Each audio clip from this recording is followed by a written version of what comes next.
Welcome to Money Matters. I'm Emily Johnson, Certified Financial Planner and Managing Director of Polaris Capital Advisors. I'm going to be joined today by Todd McGarity, Equity Portfolio Strategist and Technical Analyst at Polaris, and we're going to discuss what he sees as the major themes in the market for this quarter and for this year. We're also going to be joined by David Kroll with his Mortgage Minute.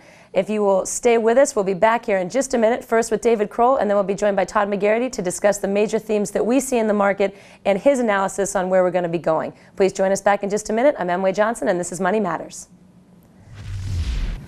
Hello, this is David Kroll of Mortgage Network, and this is the Mortgage Minute. I'm reporting today that the markets are beginning to tighten up noticeably. Rental markets have tightened over 50% in the last year. The lot prices have stabilized, condominium prices have stabilized, and single-family home prices are slightly moving up.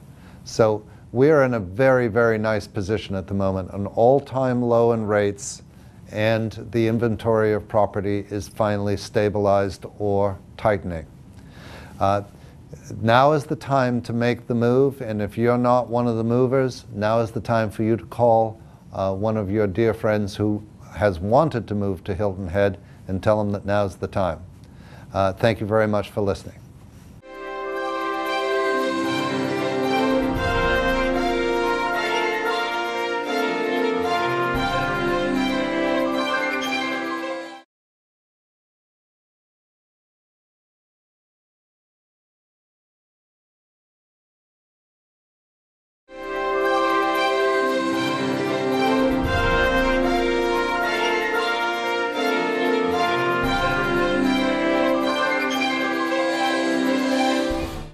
Welcome back to Money Matters. I'm Emily Johnson, and I'm joined today by Todd McGarity, Equity Portfolio Strategist at Polaris Capital Advisors.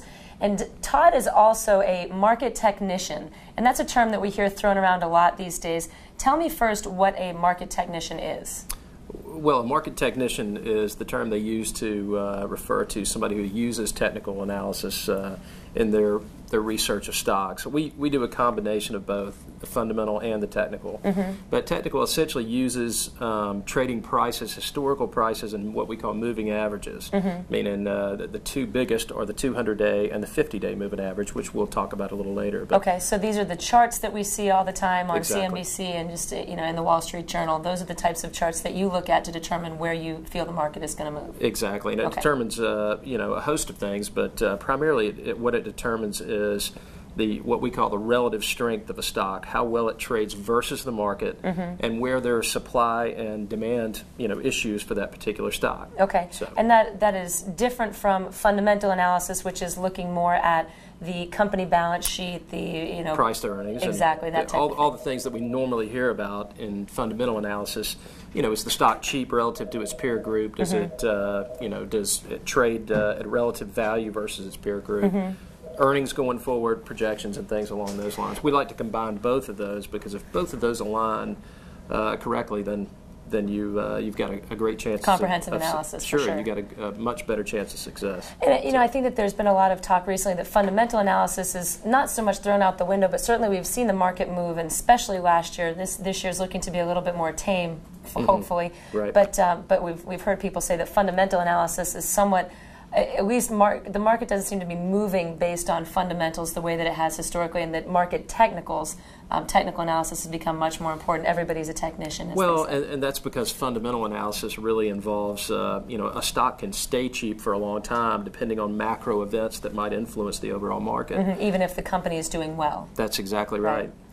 Okay, so now that we've gotten that out of the way, let's talk a little bit about some specific technical indicators that we've been seeing. One in particular that I've heard thrown out a lot is what's called the Golden Cross. Right. Please tell me what the Golden Cross is and what the implications are of the Golden Cross. Well, the Golden Cross really, to put it simply, is the holy grail of technical analysis, and what that essentially signifies is the 50-day moving average. The 200-day and 50-day, like I said, are the two main moving averages that technicians watch. So what that basically says is every single day the stock market closes at a certain price. Let's call it the S&P. Closes at a certain price, And if you take the average of all of those closings over 50 days, so it's a moving average, it's constantly changing based on what the... That's exactly right. Actually, it's an exponential moving average, so it actually factors in all of the closing prices to that point and combines them in a formula to say, hey, this is a moving average of where that stock is traded. So oftentimes, if you look at a chart of the S&P, you're going to see daily closings, but then you'll see some more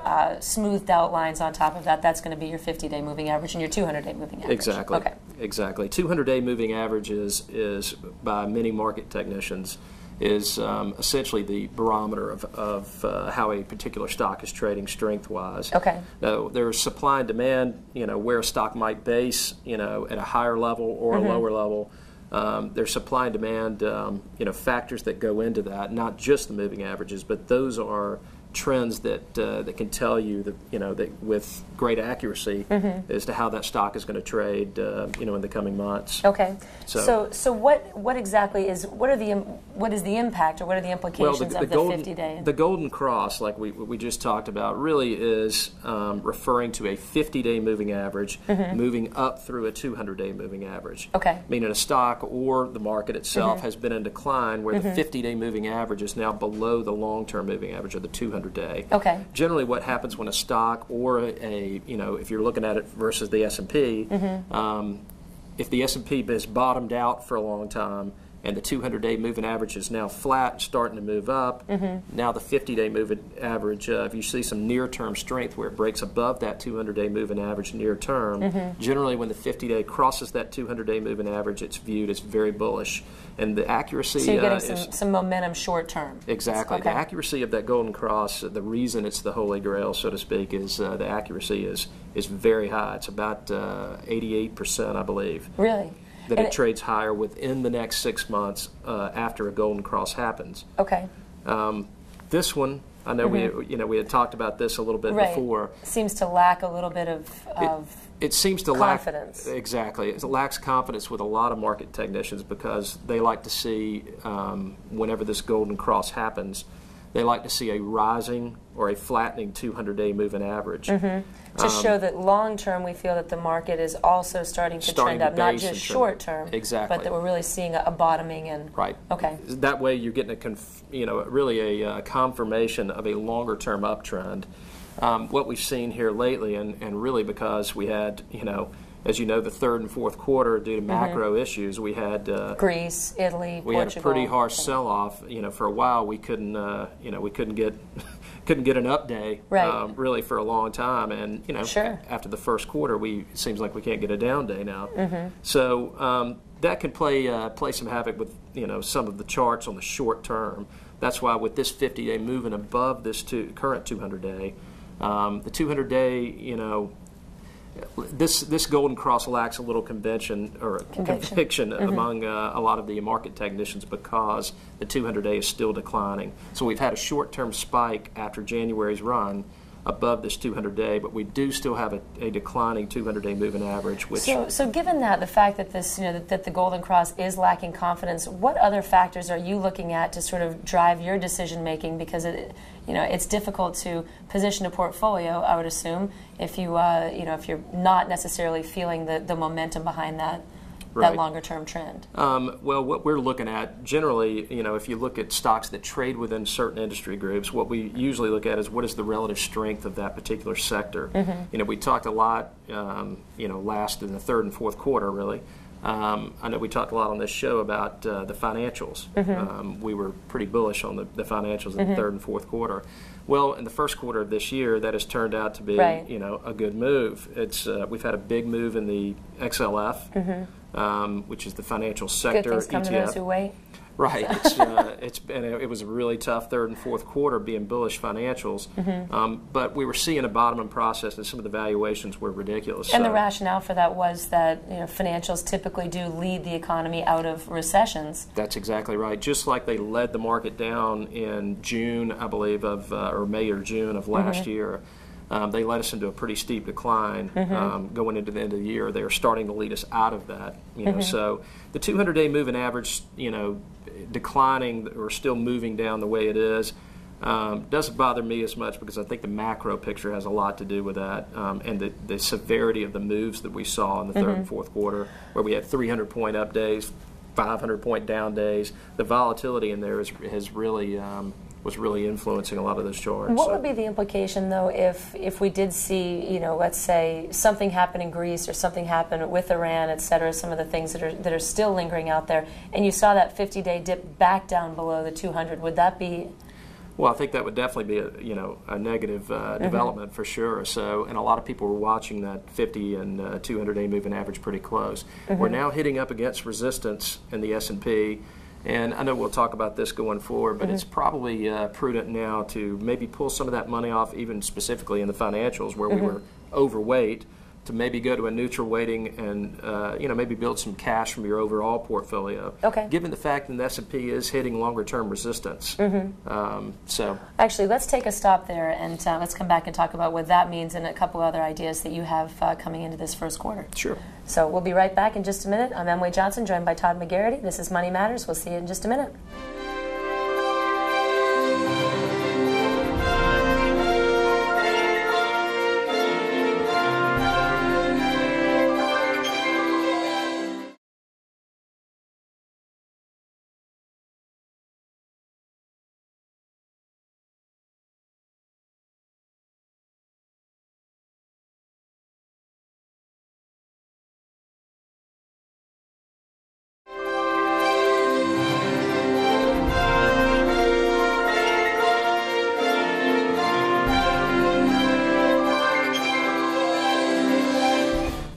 Welcome back to Money Matters. I'm again joined by Todd McGarity, and we are continuing to talk about technical indicators in the market and other market themes.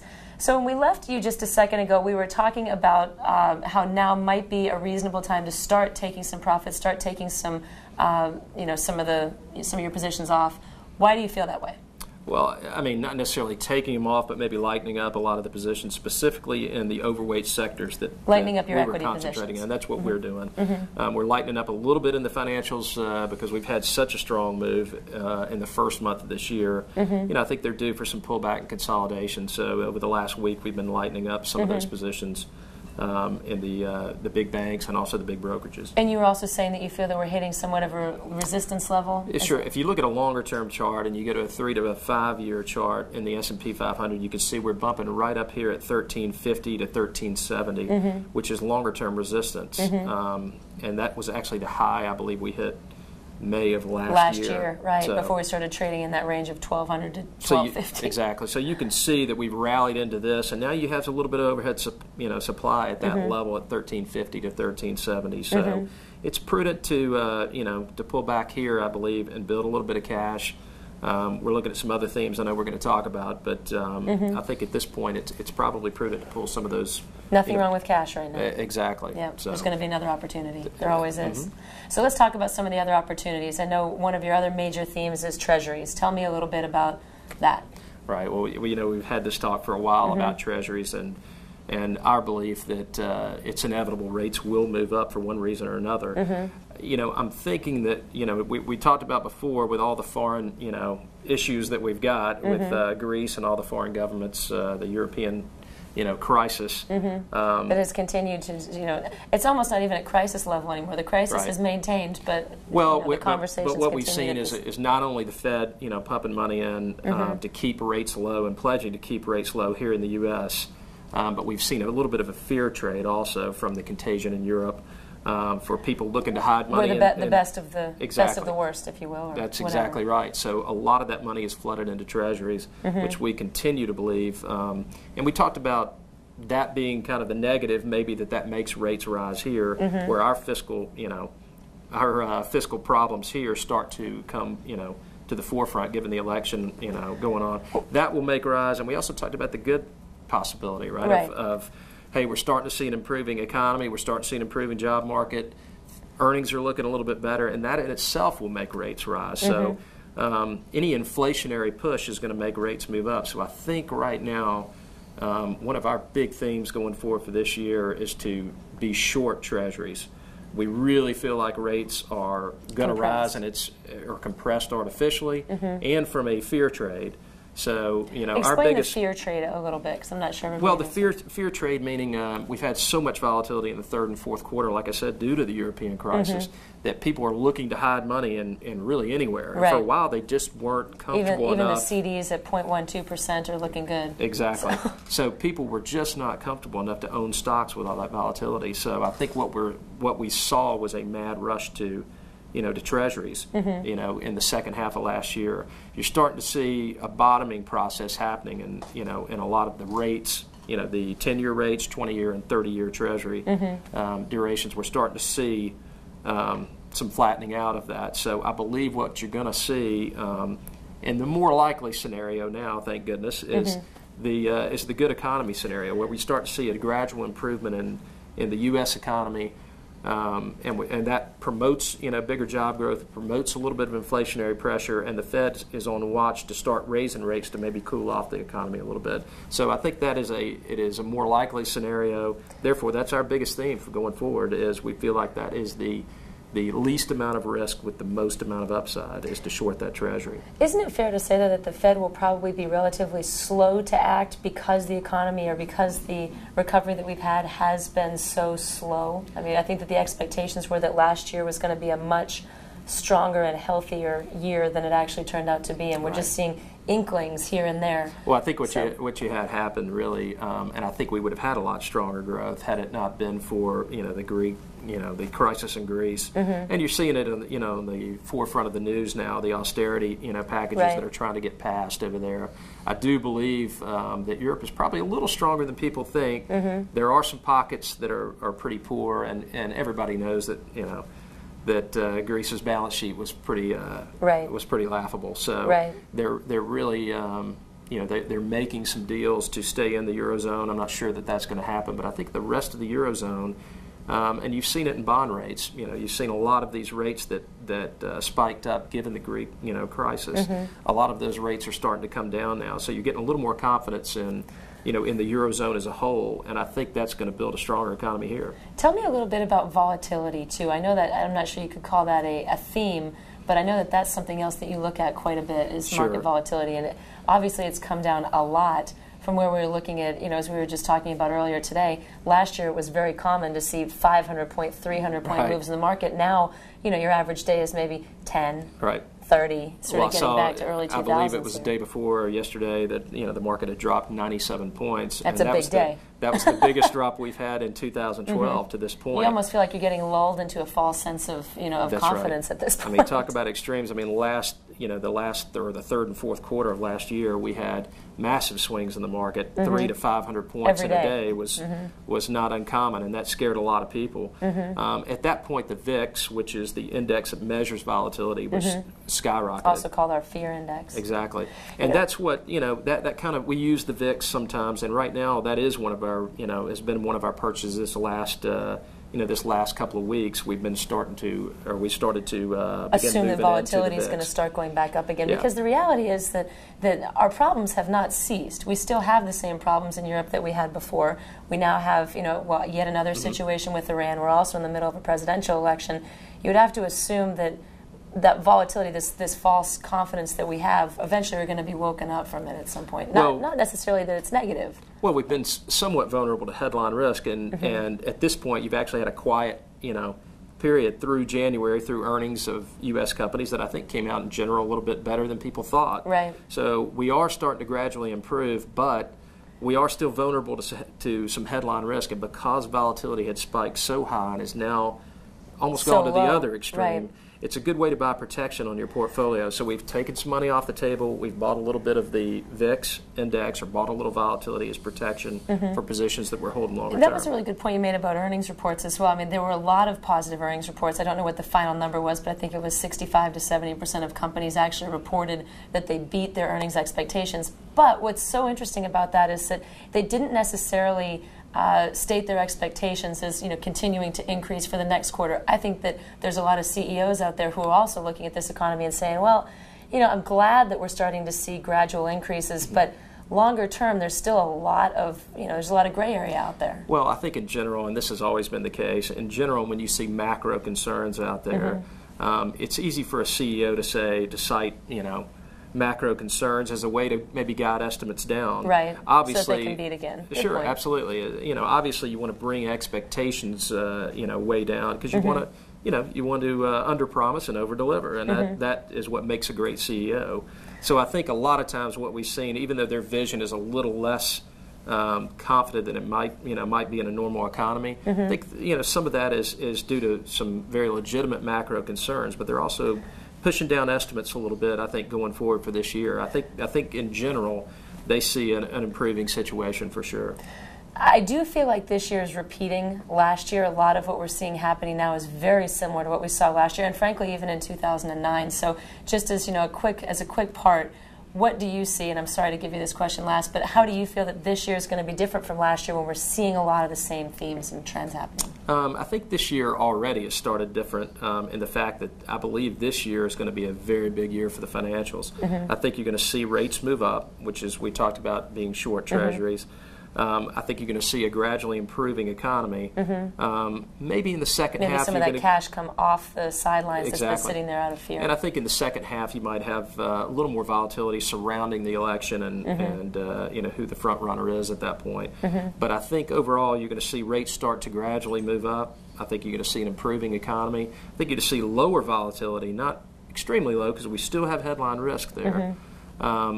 I think we're due for a little consolidation here for a little while, but I do think overall we're seeing an improving economy. And I think the themes of this year really is treasuries, short treasuries. We see rates rising, and financials. I think this is going to be the year for the big financials and great returns. Awesome. Well, thank you very much for joining us today. I really appreciate it. Educational as always.